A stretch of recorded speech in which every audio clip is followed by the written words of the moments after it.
네, 안녕하세요. 퍼즈입니다.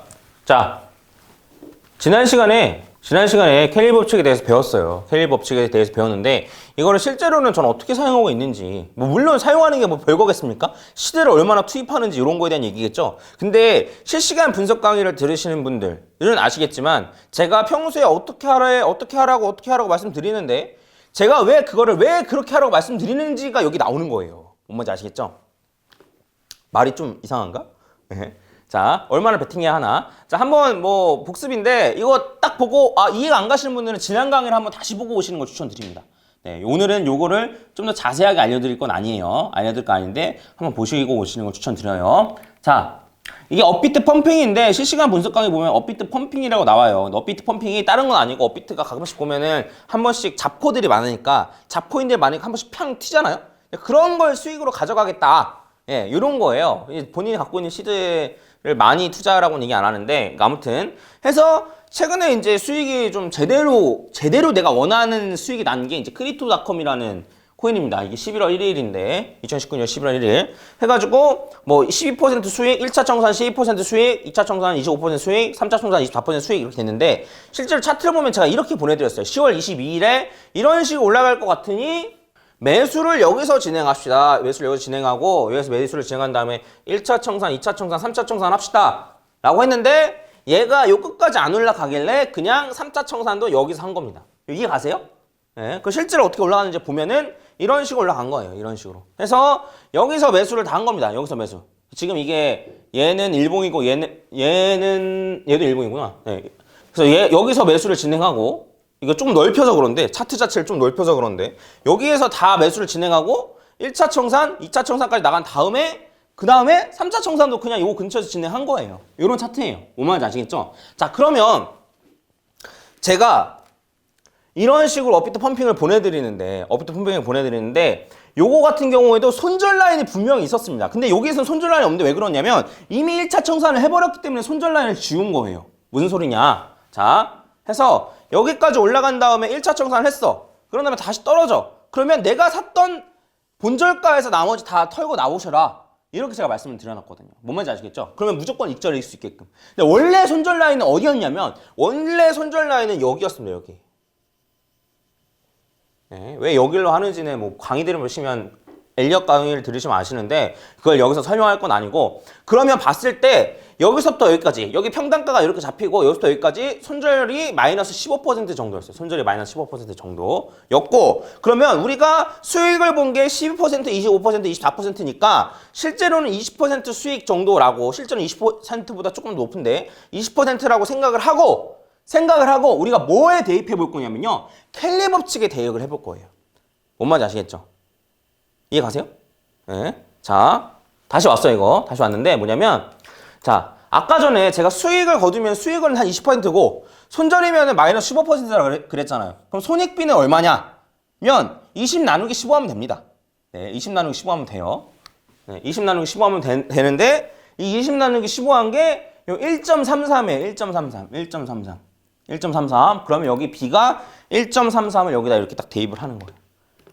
1.33을 대입을 하고, 제가 요 업비트 펌핑을 이거 일단 지우자. 1.33 1.33으로 해놓고, 제가 업비트 펌핑 같은 경우에는 승률이 몇 % 정도 나온다라고 말했던 거 기억나세요? 실시간 분석 강의 들으시는 분들은 아마 아실 텐데 몇 % 나온다고 그랬어요? 60. 자, 60% 정도의 그 승률이 나온다라고 말씀을 드렸었습니다. 그래서 60% 정도의 수익률이 나왔다 라고 하면 켈리 법칙에 의해서 본인이 가진 시드의 몇 %를 투자해야 돼요? 네, 30%를 투자해야 돼요. 근데 제가 승률이 60%라고 얘기했는데 60% 여러 번 해봤는데 한 60% 정도 나온다 라고 제가 계산한 건데 실제로 60%가 안 되면 어떡해요? 그렇잖아요. 안 될 수도 있잖아. 실제로 모르는 거니까, 그 코인 매매를 모르는 거니까. 그러면 제가 승률이 55%라고 가정을 한 거예요. 그러면 켈리 법칙에 의해서 제가 몇 %, 가진 시드에 몇 % 투자해야 돼요? 네, 21%가 나오죠. 20%. 그러면 여기서 다시 한번 제가 말씀드릴게요. 자, 보시면은, 자, 이거 기억하시는 분 계실 거예요. 업비트 펌핑할 때 제가 최대 몇 개 코인까지 들어가고 하나 코인 들어갈 때 본인 시드에 몇 %를 활용하라고 말했던 거 기억나십니까? 아, 실시간 분석 강의 들으시는 분은 아시겠구나.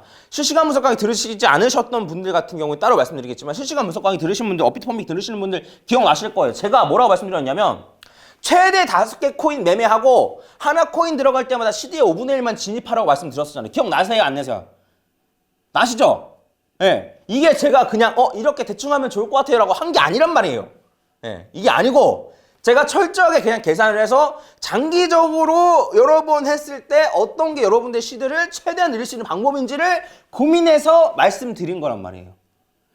코인 최대 5개 매매인데 5개 매매 안 들어가는 경우도 있습니다. 하나 들어가는 경우도 있고 아예 안 들어가는 경우도 있어요. 아시죠? 그러니까 하락장일 때는 아예 안 들어가잖아요. 예. 안 들어가는 경우도 하나가 들어가고 2개 들어가는 경우도 있어요. 그런데도 제가 그러면 갖고 있는 시드 하나만 들어갈 거니까 몰빵해서 들어가서 이렇게 말해요? 아니죠. 언제든 5개 들어갈 수 있으니까 시드의 5분의 1만 진입해서 이렇게 말씀드리잖아요. 왜? 이렇게 하는 게 장기적으로는 여러분들 시드를 엄청나게 많이 늘려드릴 수 있는 방법이기 때문에 이런 거예요. 제가 고민을 엄청 많이 한 거예요. 그냥 드는 게 아니에요. 자, 아까 전에 캘리 법칙 같은 경우를 보시면은 한 번 시행이 끝나고 그 다음 시행 끝나고 그 다음 번 시행 끝나고 그 다음 번 시행 끝나고 이런 식으로 기다려야 돼요. 이걸 그냥 코인 거래 그대로 적용하잖아요. 그럼 코인 하나 매매 끝나고 코인 하나 매매 끝나고 코인 하나 매매 끝나고 코인 하나 매매할 때 20%만 넣어가지고 매매 끝날 때까지 기다렸다가 코인 하나 또 들어가고 20%만 투입해가지고 매매 끝날 때까지 기다렸다가 이런 식으로 해야 돼요. 근데 이렇게 하지 않아도 되는 방법이 있어요. 뭔지 아세요? 5개 코인을 동시에 매매하면 되는 거예요. 내 시대 20%만 써서. 뭔지 아시겠죠? 그러니까 하나 끝날 때까지 기다릴 필요가 없고 그러한 코인들이 여러 개가 내 눈에 보이면은 그 5개 코인을 동시에 매매를 진행하면 되는 거예요. 그래서 제가 이렇게 하라고 말씀드리는 거예요. 최대 5개 코인 매매 들어갈 수 있습니다. 그래서 시대의 5분의 1만 진입하세요. 이렇게 말씀을 드린 거예요. 이렇게 말씀을 드린 겁니다. 뭔지 아시겠어요? 네. 제가 왜 5개라고 얘기했겠어요? 이게 여러분들의 시대를 훨씬 더 잘 지킬 수 있는 방법이니까 그러는 거죠. 근데 어떠한 경우 생기는 줄 아세요? 실제로 계속 하락만 하는 장에서는 저도 수익을 볼 수가 없습니다. 그쵸? 네, 계속 하락하는 장에서도 어쩌다 수익 한번 보지만 손절 나는 경우가 더 많아요. 그래서 저는 승률을 높이기 위해서 해당 구간에서는 매매를 잘 안 합니다. 매매를 잘 하는데 그리고 많이 올라가는 데서도 원하는 코인, 원하는 모양이 안 보이면은 5개 다 매매가 들어가지 않아요. 네, 않는데 여러분들 이러한 분들이 계세요. 뭐냐면 자 첫 번째 퍼즈가 해가지고 알려줬어. 근데 해가지고 막 한 30% 수익 났네. 첫 번째 해가지고 A코인 30% 수익 났네. 와 잘하네. 5분의 1만 넣어가지고 그쵸? 해요. 그 다음에 B 하는데 B도 한 40% 수익 나네. 와 5분의 1만 C도 넣어가지고 했는데 그 다음에 잘하네. 그럼 C코인 딱 들어갔는데 지금 장이 별로 안 좋다고 해서 C코인 딱 들어간다고 했는데 그래서 일단 이거 하나만 먼저 들어간대. 그러면 퍼즈가 시킨 대로 시드에 5분의 1만 진입할 게 아니고 시드를 한 2분의 1만 넣을까? 혹은 그냥 시드 다 넣을까? 이렇게 해가지고 요거 손절하고 이런 경우가 있다라는 겁니다. 이런 경우가 있다라는 거예요. 뭔지 아시겠죠? 이거가 생각보다 굉장히 중요한 거라는 거예요. 이게 굉장히 중요한 거라는 거예요. 네, 저희 홈페이지 들어가시면 제가 이제 보내드렸던 거 공증 내역 다 있습니다. 확인해 보시고 여러분들 이 말씀을 왜 드리냐면 여러분들은 요게 어려워서 그래요.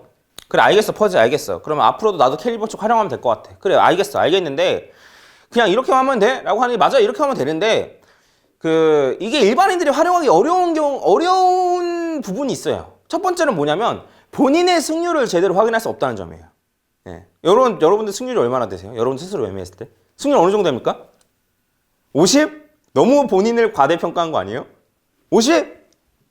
예, 오케이 좋아요. 50 알겠어요. 그럼 본인의 승률을 높게 측정하거나 낮게 측정하거나 그러니까 어쨌든 본인의 승률을 잘 측정할 수가 없다는 거예요. 근데 이게 왜 중요하냐면요. 한번 볼게요. 자, 엑셀 파일을 본다라고 치면은 자, 아까 본인의 승률 50%라고 했죠. 그럼 손익비는 어느 정도입니까? 손익비? 한 2 정도? 1대 2 정도인가요?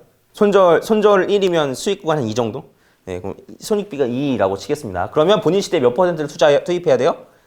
25%를 투입해야 돼요. 근데 만약에 내가 착각을 해가지고 알고 보니까 내 승률이 45%야. 그쵸? 이 정도는 착각할 수 있잖아. 솔직히 45%면 거의 50%가 아닌가? 그쵸? 그럼 45%딱 하면은 본인이 가진 시대에 18%만 투자해야 된단 말이에요. 뭔지 아시겠죠? 그럼 이 정도면 충분히 뭐 얼마 차이가 안 날 것 같은데. 근데 대부분 이제 본인의 승률을 뭐 이런 식으로 착각하죠. 이제 70%. 예. 나의 승률이 70%인데 뭐 손익비는 뭐 한 1.5 정도로 하고 그러면 본인의 가진 돈의 50%만 투자해야 돼. 근데 실제로 알고 보니까 70%가 아니고 나의 수익률이 50%야. 그러면 본인 가진 돈의 17%만 투자해야 돼. 이 갭이 엄청나죠, 갑자기.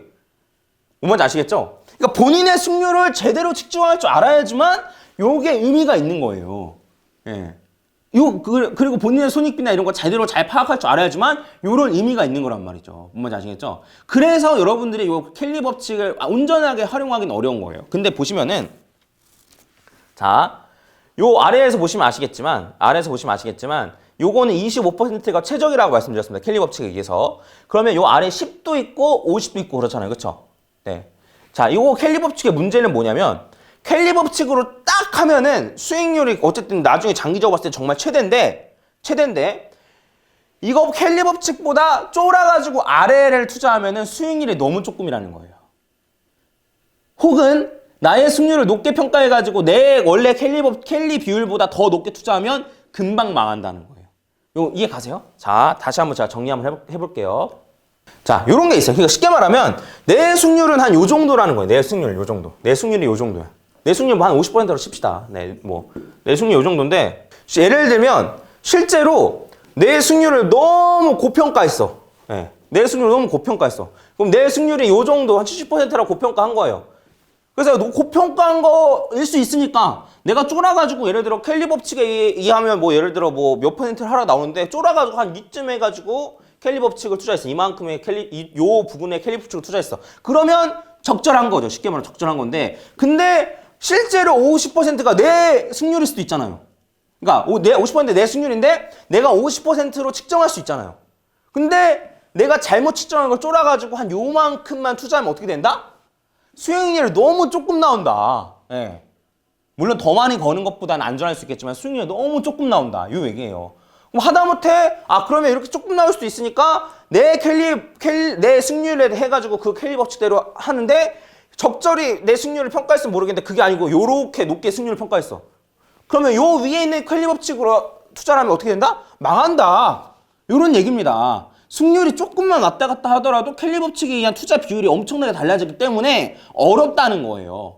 요 얘기를 하고 싶었던 거예요. 그래서 아까 전에 이제 공증 내용이나 이런 거 다 나와 있으니까 확인해 보시고 그래서 저는 이게 직업이지 않습니까? 전업 트레이더가 직업이에요. 그래서 계속 백테스팅 돌리고 수많은 백테스팅 돌리고 이런 내가 들어갈 만한 자리 들어갈 만하지 않은 자리 이런 거 다 백테스팅 돌려가지고 나온 승률이 60% 정도에서 제 승률을 제가 오버해서 측정할 수 있었으니 승률을 조금 낮춰가지고 그 켈리 비율대로 여러분들한테 알려드린 거예요. 그게 뭐다?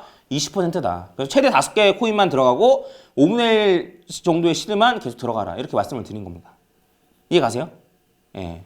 전 이런 식으로 활용한다는 거예요. 왜냐면 본인은 본인의 승률을 파악하기가 어렵거든요. 진짜 어렵거든요.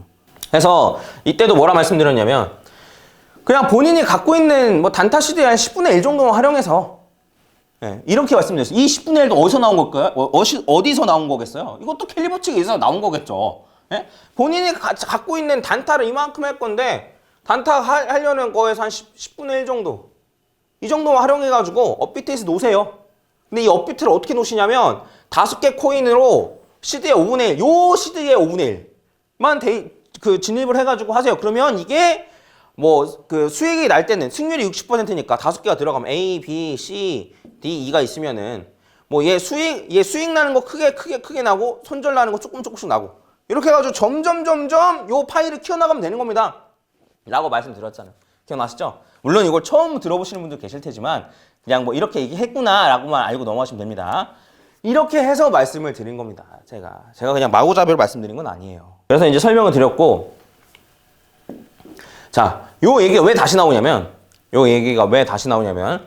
이러한 정말 어려운 장이었는데 지지난번이겠죠. 지지난번 강의 다시 한번 보면 요러한 정도의 하락은 불장에서도 손쉽게 나온단 말이에요. 손쉽게. 쉽게 나온단 말이에요. 쉽게. 너무나 쉽게 나온단 말이에요. 이 구간에서도 마이너스 50%, 마이너스 50%, 마이너스 50% 그랬단 말이에요. 근데 올해가 정말 어려웠던 장이고 앞으로는 쉽겠구나라는 생각하면 안 된단 말이에요. 뭔지 아시겠죠? 그러면 앞으로 이러한 어려운 장이 나올 건데 이런 어려운 장에서 여러분들 시드를 늘릴 수 있는 방법은 뭐다? 제가 알려드린 대로 하는 걸 수도 있겠지만 이렇게 말씀하신 분이 지금 방금 계셔가지고 제가 말한 거예요. 딴 건 아니고. 그러니까 제가 말씀드린 대로 해도 되지만 어쨌든 내가 잘하니까 뭐 몰빵, 내가 잘하니까 비트맥스 뭐 몇 배 몰빵 이렇게 하는 게 아니고, 예, 이렇게 하는 게 아니고 이렇게 철저하게 켈리 법칙에 의거해서 혹은 본인의 승률을 좀 잘 측정을 한 다음에 본인이 장기적으로 봤을 때 점점 늘려가려는 시드 투입을 딱 정하고 그 시드만 투입해서 하시라 이 말입니다. 뭔지 아시겠죠? 요거 같은 경우는 기본적으로 손절이랑 익절을 무조건 잘한다는 가정이 있기 때문에 이렇게 말씀을 드리는 건데 요거를 일단은 한 번쯤은 생각해 보실 필요가 있어요. 예. 그러니까 사실 처음 매매를 하시면 이래요. 그냥 이더리움 오르네? 이더리움 내 돈 다 몰빵 샀다가 이더리움 떨어지네 하고 또 다 빼. 그 다음에 또 이오스 올라가네 이오스 전부 다 샀다가 또 이오스 전부 다 빼. 이렇게 하시죠? 처음에 매매하시면 다 이렇게 하세요. 한 코인에 그냥 몰빵하세요. 그러면 된다 안 된다? 안 된다. 안 된다. 뭔지 아시겠죠? 그럼 안 된다. 이 얘기예요. 네. 그러면 이제 그 얘기를 한번 더 해볼 거예요. 뭐냐면 야 퍼즈야 아까 너 비트맥스 한다며. 비트맥스 하는 거 그럼 뭐 어떻게 하는 거야? 너 2배 3배 하잖아. 최대 5배까지 들어가잖아. 그렇게 생각을 하시는데 자, 그게 맞거든요. 맞는데 저는 비트맥스 할 때 지금 여러분들 같이 하고 있는 것도 0.1비트로 1비트 만드는 거 지금 하잖아요. 그렇죠? 그럼 제 0.1비트가 제 시드예요? 여러분? 0.1비트가 제 시드입니까? 제 시드의 몇 분의 1일까요? 아무튼 중요한 건 아니고. 자, 여기에서 0.1비트에서 최대 5배까지 들어가면 0.5비트잖아요. 그럼 0.5비트가 그냥 1비트가 1000만 원이라 치고 500만 원이라고 칩시다. 500만 원이 제 시대의 몇 분의 1일까요? 뭔 말인지 아시겠죠? 이해 가세요? 그래서 제 시대는 요만큼 있는데 그 중에 500만 원은 내 시대에 얼마 안 되는 부분이라는 거죠. 그러니까 이렇게 배율로 해도 얼마 안 되는 부분이라는 거예요. 그러니까 이 돈만 가지고 하는 거예요. 실제로 제가 곱하기 3, 곱하기 5 해봤자 제 시대에 곱하기 3, 제 시대에 곱하기 5예요? 아니라는 거예요. 뭔 말인지 아시겠죠? 예. 그러니까 제 시대로 따지면 곱하기 3, 곱하기 5 해봤자 뭐 1%? 뭐 제가 지금 계산이 잘 안 되는데 뭐 1%? 뭐 0.5%? 뭐 모르겠죠. 뭐 계산하는 거에 따라 다르겠죠. 이 정도밖에 안 된다는 거죠. 그러니까 마진 하더라도 본인의 시대를 전부 다 몰빵해서 3배, 5배 하라는 게 아니고 나는 비트맥스를 요 정도만 가지고 놀 거야 라고 했을 때 이 가지고 놀 거를 곱하기 3, 곱하기 5 이런 식으로 진행하면 된다 이 얘기입니다. 저는 마진 같은 거 활용할 때도 단타 할 때도 마진 활용하거든요. 단타 할 때 마진 활용하는 경우에도 어떤 식으로 활용하냐면 자, 제가 예를 들어 100만 원을 가지고 3배 최대 3배까지 쓸 수 있는 레버리지 쓴단 말이에요. 예를 들면. 그러면 일단은 300만 원어치, 300만 원어치를 냅둬요. 300만 원어치를 해놓고 이 100만 원 가지고 곱하기 3을 들어가는 겁니다. 그러면 이거 제 시대에 얼마를 쓴 겁니까? 300만 원이면 그냥 곱하기 1밖에 안 쓴 거예요. 요 200만 원을 그대로 남겨놓으면. 뭔 말인지 아시겠죠? 이해 가세요? 그런 다음에 이게 수익이야. 그러면 이 200만 원을 다른 매매에 또 활용할 수 있잖아요. 근데 이게 만약에 손실이 났어. 그러면 요 나머지 200만 원 가지고 그 청산가를 최대한 낮춰가지고 빠져나오든지 아니면 손절하든지 이런 식으로 하는 거예요. 예. 맞은 거래를 하더라도 이런 식으로 하는 겁니다. 이해 가세요? 예. 요거에 대한 얘기는 뒤에 조금 더 자세히 다룰 수도 있을 것 같아요. 조금 더 자세히 다룰 수도 있을 것 같고 해서 그 앞에 전에 시간에 봤던 뭐 곱하기 100 들어가가지고 500%의 수익 나셨을 겁니다 라는 것도 그런 말이 너무 현혹돼가지고 전재산 다 꼬라박고 500% 가져가야지라고 하지 마시고, 예, 마시고 철저하게 이런 걸 지키시면서 예, 트레이딩을 즐기시면 되겠습니다. 아시겠죠? 뭐 익절도 하고 막 손절도 나고 이거 재밌어요 사실 트레이딩 재밌습니다. 근데 이제 수익 날 때 수익 좀 많이 나고 수익 많이 한 10% 12%씩 수익 나고 뭐 어쩌다 한번 이 6% 정도 손절 나고 또 수익 또 많이 가져가고. 그러니까 손절 나도 내가 손절했는데 더 떨어지고 이러면 재밌어요 사실. 예, 더 큰 손실 피하고 이러면 재밌습니다 트레이딩. 근데 이렇게 즐겁게 재밌게 트레이딩 하기 위해서 즐겁게 재밌게 여러분들 시드를 늘리기 위해서는 어떻게 해야 된다? 이런 거 지켜가면서 본인의 시드를 얼마나 더 수입해야 되는지 지켜가면서 하는 게 제일 좋다. 이렇게 대해서 말씀드리는 거예요. 다음 시간에는 딴 거 아니고 이 말을 계속 하고 싶었던 거예요. 지나가 보니까 제일 중요한 거예요 이게. 엘리엇 파동이 뭐고 지나가 보니까 이게 제일 중요하더라. 이렇게 말씀을 드리는 겁니다. 말씀드리고 제가 실제로 제 시드는 어떤 식으로 좀 운영하고 있는지 이거 실시간 무서강의 들으시는 분들한테는 한번 영상으로 보내드렸던 거였어요. 그래서 제 시드를 실제로 제가 어떤 식으로 나눠가지고 업비트 펌핑도 하고 스윙도 하고 단타도 하고 장투도 하고 이런 식으로 하는데 제 시드를 어떻게 나눠서 하는지에 대해서 한번 자세히 설명을 드리도록 하겠습니다. 아시겠죠? 네. 이상 마치도록 하겠습니다. 감사합니다.